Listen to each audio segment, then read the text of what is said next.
The man accused of killing University of Mississippi student Jimmie Jay Lee has pled guilty. It's a story ABC 24 first broke to you after noon earlier today. Sheldon Timothy Harrington Jr. pleaded guilty to second-degree murder and tampering with evidence, which had originally been dismissed by a judge. ABC 24's Ezekiel Telemaco is live in Oxford with more. Ezekiel?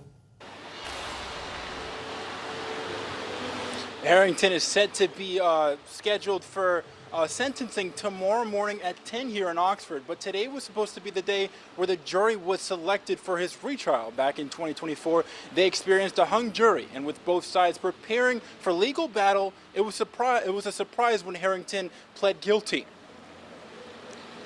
Now, Jimmie Jay Lee disappeared in 2022, with his remains being discovered in February of 2025, just weeks after the first trial ended.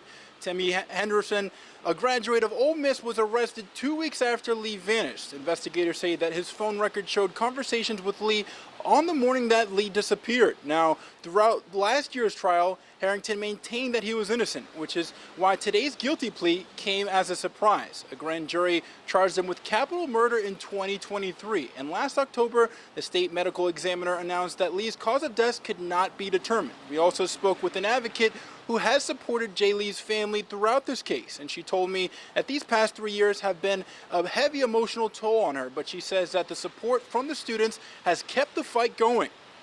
With all the hiding, the lying, lack of evidence, new evidence, the lawyers doing what they're doing, this 3 years have felt like 30 years.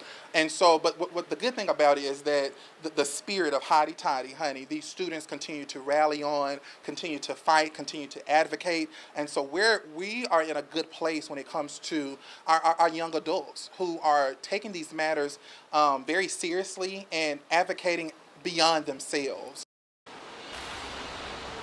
And now the state announced that they're not seeking the death penalty for Harrington. So tomorrow is his sentencing. ABC 24 is going to be there to provide you the updates that you need. So make sure to stay tuned to all of our social media as well as our website at abc24.com. Live in Oxford, I'm Ezekiel Telemaco.